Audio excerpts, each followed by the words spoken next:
Good morning प्यारे विद्यार्थियों, my study group में आप सबका स्वागत है। हम पढ़ेंगे आज प्रश्नमाला 4.1 का। प्रश्नमाला 4.1 का क्वेश्चन नंबर 3 है। क्वेश्चन नंबर 3 का पहला वाला भाग इसके पहली वीडियो में बता दिया है। आप करेंगे इसका दूसरा भाग। क्वेश्चन नंबर 3 के अंदर वो क्या करना है, ये दो रेखीय समीकरण दिए हुए हैं। क्वेश्चन आप अपनी बुक से रीड कर लेना, या इससे पहले वाली वीडियो में मैंने क्वेश्चन भी लिखा रखा है। तो क्या है क्वेश्चन, मैं बता देता हूँ आपको क्वेश्चन के अंदर क्या कह रहा है। क्वेश्चन के अंदर पहुंचा कि ये दो रेखीय समीकरण दिए हुए हैं, इन दोनों रेखीय समीकरणों को आलेख की विधि से हल करना है और ग्राफ खींचनी है। ग्राफ खींचने के बाद आपको बताना है कि इन दोनों समीकरणों से जो रेखाएं प्राप्त होती है वो वाई अक्ष को किन किन बिंदुओं पर काटती है। यही आपको बताना है कि इन दोनों समीकरणों से जो रेखाएं प्राप्त होती है वो ग्राफ में वाई अक्ष को किन किन बिंदुओं पर काटती है। तो क्या करेंगे, हम सबसे पहले इन दोनों समीकरणों से सारणी बनाएंगे, सारणी के साथ ऐसे ग्राफ बनाएंगे और फिर ग्राफ के साथ ऐसे हम बताएंगे कि ये दोनों रेखाएं वाई अक्ष को किन किन बिंदुओं पर काटती है। तो चलो चलते हैं, इसका हल करते हैं। क्वेश्चन है कि 3x + 2y = 12 और एक समीकरण है 5x - 2y = 4। ये दो समीकरण युग्म हमें दिए हुए हैं। तो सबसे पहले लिखेंगे दिए गए समीकरण युग्म, दिए गए समीकरण युग्म निम्न है। क्या है, एक तो है 3x + 2y = 12 और दूसरा समीकरण है 5x - 2y = 4। ये दो समीकरण है। तो सबसे पहले क्या करेंगे, इन दोनों समीकरण के साथ ऐसे एक सारणी बनाएंगे ग्राफ के लिए। तो क्या करेंगे, सारणी बनाने के लिए क्या करते हैं, तो सारणी बनाने के लिए हम क्या करते हैं, y को इधर रख लेते हैं और बाकी पदों को इधर पक्षांतरण कर देते हैं। तो रखो 2y बराबर क्या आ जाएगा, इधर 2y बराबर क्या आ जाएगा, इधर है 12 माइनस ये 3 इधर प्लस का इधर जाएगा तो माइनस का 3x हो जाएगा। केवल y रखना है हमें इधर, तो y रखो, ये 2 का इधर भाग लग जाएगा। तो 12 - 3x/2 हो गया। अब क्या करेंगे, हमें x और y का मान ज्ञात करना है। तो इसके अंदर x का मान रखेंगे और y का मान ज्ञात करेंगे। तो x बराबर क्या रखे कि y का मान 1 दशमलव में न आए, बिना दशमलव संख्या आ जाए।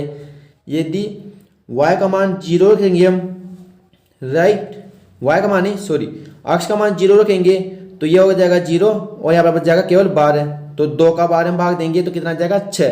तो यानी x बराबर 0 रखने पर तो y बराबर क्या आ जाएगा 12 माइनस, सबसे पहले आप x का मान 0 से स्टार्ट करना, सबसे पहले 0 रखना, फिर 1 फिर 2 ऐसे रखते जाना। जो आसान मान आ जाए वही बिंदु आप रख देना। तो x बराबर 0 रखा और 0 पर आपके मान आ रहा है। तो x बराबर 0 पर 3 × 0/2 तो कितना आया 12 - 3 × 0 0/2। तो y बराबर कितना आ जाएगा 12/2, राइट। तो कितना आ जाएगा, 2 को 12 से भाग देंगे तो कितना आ जाएगा, यानी 12 में 2 का भाग देंगे तो कितना आ जाएगा 6, राइट। इसी प्रकार x का एक और मान रखना है, क्यों हमें 2 मान निकालने, ग्राफ खींचने के लिए कम से कम 2 मान आवश्यक है। तो एक मान और निकालेंगे तो x बराबर कितना रखे, यदि 1 रखेंगे तो कितना आ जाएगा 12 - 3 × 1। तो 12 में से 3 गए तो 9 और 9 में 2 का भाग पूरा नहीं जाता है तो 1 नहीं रखेंगे। और अब रखेंगे 2, 0 से स्टार्ट करेंगे, 0 1 रख दिया, अब 2 रखेंगे, 2 रखो तो 3 दूनी 6, 12 में से 6 गए तो कितने बचेंगे 6 और 6 में 2 का भाग चला जाएगा। तो 2 रखते हैं। चलो x बराबर 2 पर यह मान आपको कुछ भी रख सकते हो, आप मान लीजिए, ये नहीं कि आप ये रखो, रटाने की कुछ बात नहीं है इसके अंदर। आप मान वो रखना जिससे ग्राफ आसानी से आ जाए। तो x बराबर 2 पर क्या आ जाएगा, y बराबर कितना हो गया 12 - 3 × x की जगह क्या रखा 2 अपॉन नीचे 2। तो 12 - 3 दूनी 6/2, राइट। तो y बराबर क्या आ जाएगा, 12 में से 6 गए तो 6/2 और 2 का 6 में भाग देंगे तो कितना आएगा 3। तो हमारे पास फाइनली सारणी अब बन जाएगी, क्योंकि x और y के दोनों के मान 2 मान हमें प्राप्त हो चुके हैं। तो ये x और ये y। पहले देखो x बराबर कितना रखा हमने 0, तो x बराबर 0 यहाँ पर रख दो। तो x बराबर 0 रखने पर y बराबर कितना आया था मेरे पास 6, तो y बराबर 6, यानी x बराबर 0 रखने पर y बराबर हमें 6 मान प्राप्त हुआ। इसी प्रकार देखो x बराबर 2 रखा तो x बराबर 2 यहाँ पर रख दो। तो x बराबर 2 रखने पर हमें y का मान कितना प्राप्त हुआ 3, तो 3 यहाँ पर रख दो। तो ये बन गई एक सारणी। इसी प्रकार हमें इस वाले समीकरण के लिए भी सारणी बनानी है, तो इसमें भी वही रूल लागू करेंगे, वही नियम लागू करेंगे जो इसके अंदर किया था, यानी y को इधर रखना है और बाकी सबको इधर पक्ष स्थानांतरण कर देना है। तो रखो -2y 4, ये इधर प्लस का इधर जाते हैं माइनस का 5y, इधर माइनस भी नहीं रखना है तो क्या करेंगे, सबसे पहले माइनस से गुणा कर देते हैं। तो -2y, दोनों तरफ माइनस से गुणा करें, -4 -5y। ये माइनस कहाँ से आया, क्योंकि दोनों तरफ माइनस से गुणा कर दिया, तो ये माइनस माइनस प्लस का हो जाएगा 2y, और ये माइनस का 4 हो जाएगा, और ये माइनस माइनस प्लस का 5y हो जाएगा। राइट, अब इधर केवल y रखना है, तो 2 को इधर भाग दे देते हैं। तो y बराबर, तो क्या आ जाएगा, y बराबर 5y -4 अपॉन ये 2 नीचे आ जाएगा। अब क्या करना है, वही इसके अंदर x का मान रखना है और y का मान हमें ज्ञात करना है। गलत हो गया हमारा क्वेश्चन, यहाँ से गलत हो गया। यहाँ पर देखो 2y बराबर 5 x से इधर यहाँ पर x, यहाँ पर भी x आएगा, यहाँ पर भी x आएगा, ध्यान नहीं दिया, गलत हो गया। यहाँ पर भी x आएगा। तो फाइनली क्या आ जाएगा हमारे पास, इसको काट दें यहाँ से, y बराबर क्या आ जाएगा 5x -4 अपॉन 2। क्या आ गया, y बराबर 5x -4 अपॉन 2। आप क्या करेंगे, x बराबर मान रखेंगे और y का मान हम ज्ञात करेंगे। तो x का मान क्या रखते हैं, सबसे कम, सबसे पहले 0 रखेंगे, तो -4 आएगा, और 2 का भाग देंगे तो दशमलव में नहीं आएगा। तो चलो 0 रखते हैं x बराबर 0 पर। तो y बराबर क्या आ जाएगा 5 गुणा 0 -4 अपॉन 2। कैसे आया, x की जगह 0 रखा, -4 ऐसे कैसे, 2 ऐसे कैसे, राइट। तो 5 गुणा 0 कितना आ जाएगा 0 -4 अपॉन 2 ऐसे कैसे। तो y बराबर कितना आ गया -4 अपॉन 2, 2 का भाग दो इसमें, 2 दूनी 4, माइनस का है तो माइनस के 2। तो x बराबर 0 पर y का मान -2। इसी प्रकार x बराबर, यदि आपके मान दशमलव में आते हैं तो भी ग्राफ आपका वही आएगा, तो बस थोड़ा बहुत इतना फर्क पड़ जाएगा कि आपको तो ग्राफ दर्शाने में थोड़ी दिक्कत हो जाएगी और आपका टाइम ज़्यादा लग जाएगा। इसलिए कम टाइम लगे और ग्राफ आसानी से बन जाए, इसलिए आप ऐसे मान लेना कि जो दशमलव में न आए। तो क्या रखिए, x बराबर 0 रख दिया, 1 रखेंगे तो 5 -4 कितना आएगा 1 में 2 का भाग नहीं जाता। यहाँ पर रखो आप 2, 1 की जगह रखो 2, तो 5 दूनी 10, 10 में से 4 गए तो 6, और 6 में कितना का भाग जाता है 2 का जाता है। तो रख दो x बराबर 2 पर। तो x बराबर 2 रखा तो y बराबर कितना आ जाएगा 5 गुणा x की जगह रखा हमने 2 -4 ऐसे कैसे, और नीचे वाला 2 भी ऐसे कैसे।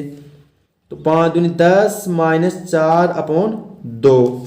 तो y बराबर 10 में से 4 गए तो 6 अपॉन 2, तो 2 तिया 6, कितना है y बराबर 3। तो इसके लिए भी अब एक सारणी बना लेते हैं, क्योंकि दो मान आ चुके हैं x और y के। तो पहला मान देखो, x बराबर 0 पर y का मान कितना आएगा -2, x बराबर 0 पर y का मान -2। इसकी बराबर, इसी प्रकार x बराबर 2 पर y का मान 3।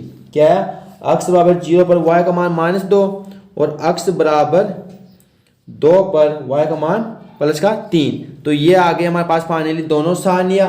अब इन दोनों सारणियों की सहायता से हमें खींचनी है एक ग्राफ, और ग्राफ की सहायता से हमें बताना है कि ये y अक्ष को किस पर, किन किन बिंदुओं पर काटते हैं। तो अब इन दोनों सारणियों की, उम्मीद है आपको ये दोनों सारणियाँ अच्छी तरह से समझ में आ गई होगी। क्या करना है आपको, दोनों समीकरण लेना है और y बराबर रखना है इनको, और y बराबर रखने के बाद अक्ष का ऐसा मान रखना है कि y का मान पॉइंटों में ना आए, ताकि ग्राफ आसानी से आ जाए। इसी प्रकार इसमें भी वही वाला रूल लागू करना है, y बराबर रखना है, y के बराबर लाना है समीकरण को, और अक्ष का मान रख के y का मान ज्ञात करना है, और फाइनली ये दो सारणियाँ हमको बनानी है। ओके, अब करते हैं ग्राफ। अब इन दोनों सारणियों के साथ ऐसे ग्राफ खींचते हैं। तो ग्राफ खींचने से पहले क्या करेंगे, वही सबसे पहले x अक्ष और y अक्ष खींचते हैं। तो जो ऊर्ध्वाधर होती है यानी खड़ी लाइन, वो होती है y अक्ष, ये खड़ी लाइन होती है, इसको बोलते हैं ऊर्ध्वाधर, ये होती है y अक्ष, और जो ये होती है आडी लाइन यानी क्षैतिज, इसे बोलते हैं x अक्ष। ये ध्यान रखना आप, ये खींचनी है सबको, आपको ग्राफ बनाने से पहले ये तो खींचना अनिवार्य है। और ये हो जाएगी अक्स अक्स है तो अक्स अक्स डैश, और ये है वाई और वाई डैश, और ये जो दोनों का मिलान बिंदु आएगा इसको इसे बोलते हैं मूल बिंदु ओ दे देते हैं। इसके निर्देशांक होते हैं 0 0। और इसके बाद आपको लेना है सबसे पहले पैमाना। तो पैमाना किस प्रकार लेंगे, सारणी देखो, सारणी में अधिकतम मान देखो, अक्स का मान अधिकतम है 2 और वाई का मान अधिकतम कितना है 6, यानी 1 बटा खाना बराबर 1 से हम ले सकते हैं, क्योंकि 6 बिंदु तक तो आप हमारे ग्राफ में हम दर्शा सकते हैं। तो वही पैमाना ले लेते हैं हम जो पहले वाले क्वेश्चन में लिया था। पैमाना सबसे पहले लेंगे अक्स अक्स पर, अक्स अक्स पर क्या लेंगे, 1 बड़ा खाना या 1 सेमी बराबर 1 इकाई, क्योंकि ये 1 बड़ा खाना 1 सेमी बराबर होता है। और इसी प्रकार y अक्ष पर, क्योंकि दोनों पर बिंदु दर्शाएंगे तो दोनों पर पैमाना लेना पड़ेगा। तो y अक्ष पर क्या हो जाएगा, 1 बड़ा खाना बराबर 1 इकाई। वही y अक्ष पर भी वही पैमाना ले लेते हैं, क्योंकि बिंदु दोनों पर लगभग आ जाएंगे। बिंदु इसमें अक्ष का मान है 2 तक और इसमें y का है 6 तक, तो बड़ा पैमाना लेने की जरूरत नहीं है। तो अब बिंदु दर्शाते हैं, पहले बिंदु अंकित करते हैं 1 2 3 4 5 6, राइट। अक्ष अक्ष पर इधर प्लस के होते हैं, मूल बिंदु से दाईं ओर और मूल बिंदु से बाईं ओर अक्ष अक्ष के मान, अक्ष का मान माइनस का होता है।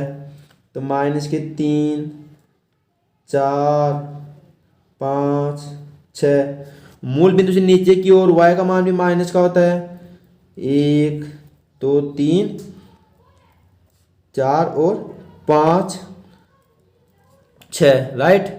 इसी प्रकार मूल बिंदु से ऊपर की ओर y का मान प्लस का होता है, 1 2 3 4 5 6 7 प्लस का है, राइट।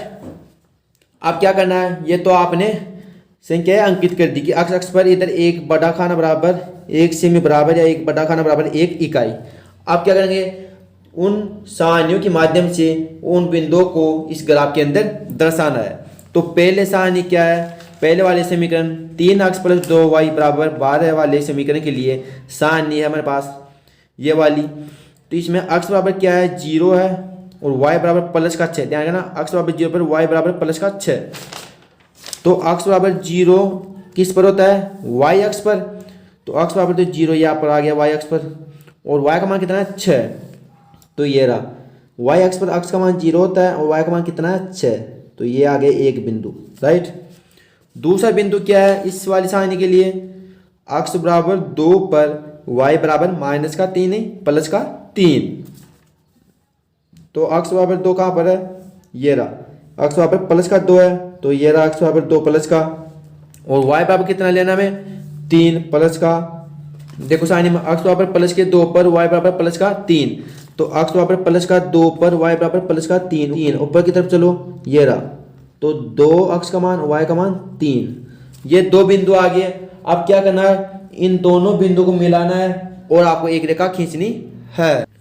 तो इन दोनों बिंदु को मिला देते हैं और एक रेखा खींच देते हैं। तो इन दोनों बिंदु को मिलाएंगे, इसके की साथ ऐसे मिलाना है ताकि रेखा सीधी आ जाए। और ये काट रहा है अक्स अक्ष पर 0 4 पर नहीं 4 और 0 पर, राइट। और y अक्ष पर काट रहा है 0 और 6 पर। तो इन दोनों बिंदुओं को दर्शा दिया और दोनों को मिलाने से रेखा आ गई। कौन सी रेखा आई, पहले वाला समीकरण 3 अक्स प्लस 2y बराबर 12, ये वाला रेखा आ गई हमारे पास, राइट। अब इसी प्रकार दूसरे वाले समीकरण के लिए क्या थी सारणी, ये रही। इस सारणी के माध्यम से भी एक रेखा खींचते हैं। इसमें क्या है, अक्स बराबर 2 लेना है, सॉरी इसमें क्या है, अक्स बराबर 0 पर y का मान माइनस का 2 है, ध्यान रखना y का मान माइनस का 2, और y का मान माइनस का 2 किधर आता है, नीचे की तरफ। तो अक्स बराबर 0 पर y का मान माइनस का 2, तो अक्स का 0 और y का मान माइनस का 2, ये आ गया बिंदु, राइट। अब इसी प्रकार अगला बिंदु क्या है, x बराबर 2 पर y का मान 3। वही बिंदु देखो, इसमें भी x बराबर 2 और y का 3, इसमें भी x बराबर 2 और y बराबर 3। तो बिंदु यही आ जाएगा, x बराबर 2 पर y बराबर 3, ये वाला बिंदु ही वापस आ जाएगा कि दोनों में निर्देशांक समान है। अब क्या करेंगे, इस वाले बिंदु को और इस वाले बिंदु को मिला देंगे। ये बिंदु दोनों में समान है तो यही प्रतिच्छेद बिंदु हो जाएगा। तो इन दोनों को मिलाने से जो रेखा प्राप्त होगी उस रेखा को हम नाम दे देंगे, इस समीकरण की रेखा है वही, राइट। तो अब इन दोनों बिंदुओं को मिला देते हैं स्केल की सहायता से।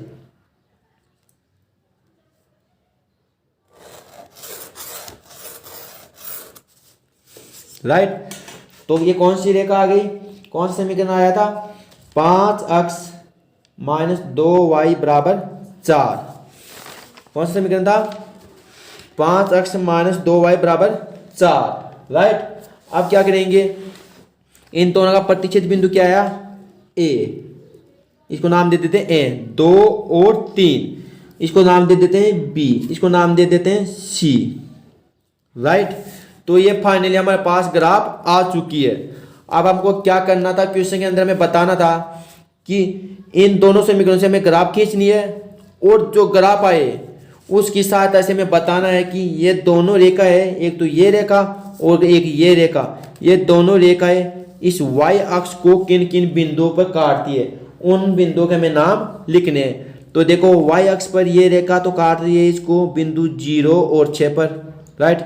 आपको अपने मन से कुछ भी नहीं लिखना है, इस प्रश्न के अंदर ये खासियत है, इस प्रश्नावली के अंदर आपको मन से लिखने की कुछ जरूरत ही नहीं है। आपको दो समीकरण दिए हुए होंगे, इन दोनों समीकरण से y का मान y बराबर रखना है, बस आपको मन से तो ये रखना है कि x का मान ऐसे रखे कि y का मान आसान आ जाए, बस ये वाला रखना है आपको। इन दोनों समीकरण में x और y का मान में भी आपको एक का ही मान रखना, ओनली x का मान, ऐसा मान रखना है कि y का मान आसानी से आ जाए। और फिर ये दो सारणी बनाने के बाद आपको तो कुछ नहीं करना, ये दो सारणी बनाने के बाद आपको बस पैमाना लेना है एक तो सही, और पैमाना लेने के बाद इन बिंदु जो सारणी के अंदर उनको ऐसे कैसे कहाँ पर कौन सा बिंदु दर्शेगा, उन बिंदुओं को ग्राफ के अंदर दर्शाना है। और जो बिंदु दो बिंदुओं को दर्शाने के बाद दोनों को मिला देना है। इसी प्रकार चारों बिंदु दर्शाने के बाद दो दो बिंदुओं को जो रेखा है समीकरण उनको मिला देना है। अब दोनों सारणी को देख के ये ग्राफ बने, अब ग्राफ को देख के इसका आंसर लिखना है बस। अब आंसर में क्या पूछ रहा है कि ये दोनों रेखा है, ये रेखा एक ये रेखा, इस y अक्ष होता है ये खड़ी रेखा यानी ऊर्ध्वाधर, इसको कहाँ कहाँ पर या कौन कौन से बिंदु पर काटती है, राइट। तो देखो ये वाली रेखा देखो, ये रेखा देखो, ये रेखा y अक्ष को बिंदु 0 और 6 पर काटती है, राइट। इसी प्रकार ये वाली रेखा y अक्ष को 0 और -2 पर काटती है, यही आपको लिखना है और यही आपका आंसर हो जाएगा। बस आप क्या लिखना, थोड़ी बहुत तो थ्योरी लिखना कि हमने दोनों समीकरणों के साथ ऐसे दो बिंदु दर्शाए ग्राफ में 2 और 3 और 0 और 6, इनको मिलाने से ये रेखा प्राप्त हुई। इसी प्रकार बिंदु 0 और -2 दर्शाया और 2 और 3 दर्शाया, इन दोनों को मिलाने से ये वाली रेखा प्राप्त हुई। इस प्रकार ये दोनों रेखाएं प्राप्त हुई और दोनों का मिलान बिंदु यानी प्रतिच्छेद बिंदु में प्राप्त हुआ बिंदु A, जिसके निर्देशांक है 2 और 3, और तथा दोनों रेखाएं y अक्ष को, अब आएगा मेन आंसर, दोनों रेखाएं y अक्ष को बिंदु 0 और 6 और 0 और -2 पर काटती है और ये आपका आंसर हो जाएगा। तो आपको लास्ट में ये वाली लाइन और लिख देनी है, थोड़ी बहुत थ्योरी लिखने के बाद आपको यह में लिखना कि दोनों का प्रतिच्छेद बिंदु, दोनों रेखाओं का प्रतिच्छेद बिंदु क्या आ जाएगा, प्रतिच्छेद बिंदु कितना था, प्रतिच्छेद बिंदु था 2 और 3, राइट। बिंदु A क्या जगह पहला मान आता है x बराबर 2 और y बराबर 3, तो ये तो हो गया प्रतिच्छेद बिंदु। अब इसके अंदर क्वेश्चन के अंदर पूछ रहा था कि दोनों रेखाएं y अक्ष को किन किन बिंदुओं पर काटती है, तो हम लिखेंगे कि दोनों रेखाएं y अक्ष को बिंदु किन किन बिंदुओं पर काटती है। तो दोनों रेखाएं y अक्ष को बिंदु 0 और 6 और 0 और -2 पर काटती है। कितना, 0 और 6 व 0 और -2 पर काटती है, और यही आपका आंसर हो जाएगा। बस आपको कुछ नहीं करना है, इन दोनों साइड के साथ ग्राफ खींचनी है और ग्राफ के साथ ऐसे आपको ये वाला लिखना है और यही आपका आंसर माना जाएगा। तो उम्मीद है बच्चों आज वाला आपको वीडियो बहुत पसंद आएगा। यदि वीडियो अच्छा लगा हो तो वीडियो को लाइक करें, चैनल को सब्सक्राइब जरूर करें। थैंक यू प्यारे विद्यार्थियों। आप करेंगे इसका अगला क्वेश्चन नंबर 4 अगली वीडियो में। वो क्वेश्चन होते ही आपकी प्रश्नमाला 4.1 कंप्लीट हो जाएगी।